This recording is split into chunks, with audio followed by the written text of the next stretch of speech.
want to zero in now on what's happening in Bakhmut with Kylie Atwood, who's live for us at the State Department.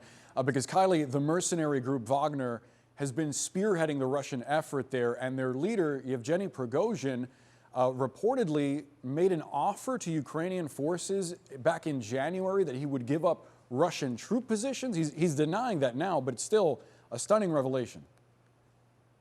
Yeah, quite stunning indeed, Boris. So this is according to Washington Post reporting that's based on leaked intelligence documents that had leaked onto Discord, that social media app for gamers. And according to these documents, as you said, this happened in late January. Yevgeny Prigozhin, the head of that private Russian military group that is fighting on behalf of Russia alongside the Russian military in Ukraine, reached out to commanders in Ukraine and offered to them that if they were willing to withdraw some Ukrainian troops from around the area of Bakhmut, that he would share with them Russian military positions. Now, we don't know exactly what positions he was going to share, what troop movements on the Russian side he is privy to, but according to two Ukrainian sources who talked to the Washington Post and were familiar with this incident, there was no agreement that was struck because, of course, they were skeptical of the offer that Prigozhin was offering them. They really didn't know exactly what he could deliver on. And as you said,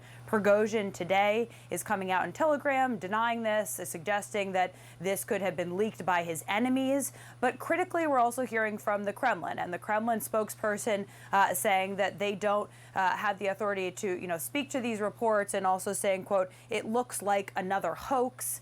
But what we're watching for here, Boris, is any actual response from the Kremlin. We know that Prigozhin and Putin have quite a close relationship, but if this offer was actually made without knowledge of the Kremlin, that could result in quite a sticky situation. And so we'll watch to see how this plays out. This obviously happened in late January, so there's been a lot of time since then.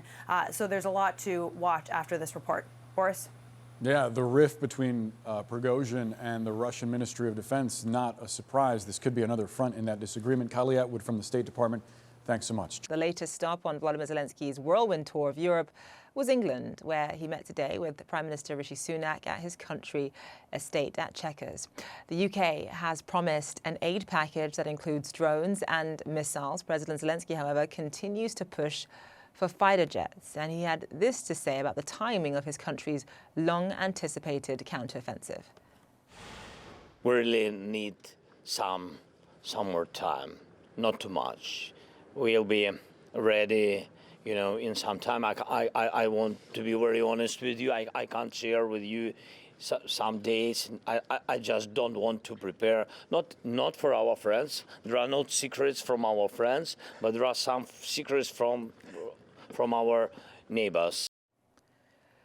Meantime, on the battlefield, Russia is dealing with setbacks. First, Russia's defense ministry says that 2 commanders were killed in action in the Donetsk region of eastern Ukraine. Russia rarely announces such deaths.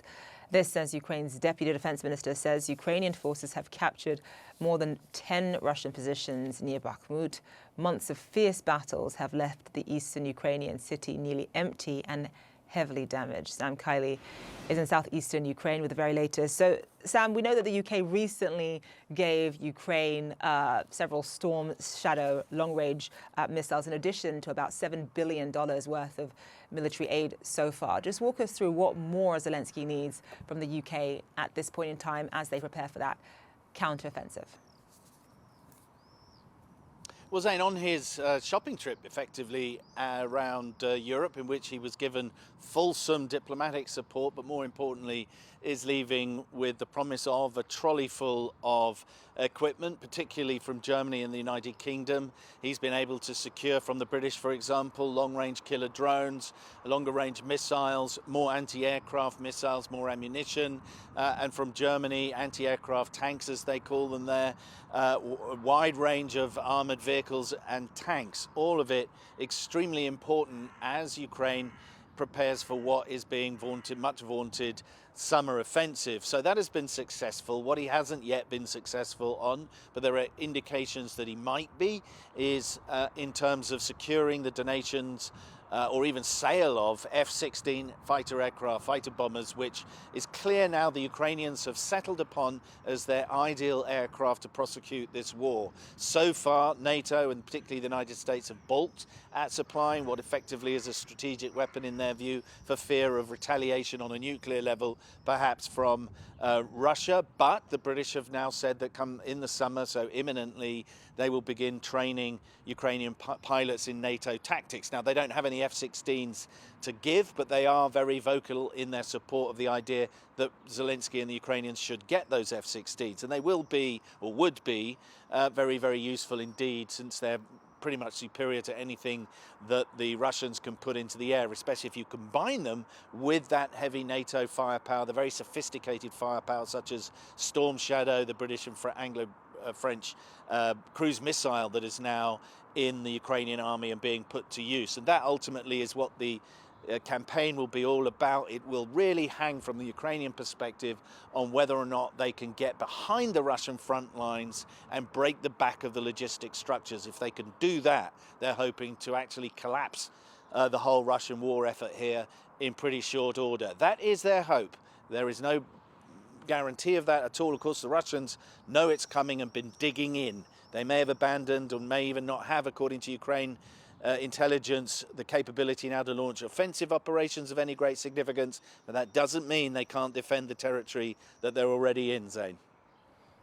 As you mentioned, though, the F-16s would be a game changer for the Ukrainians in combination with what they already have. Sam Kiley live for us there. Thank you so much.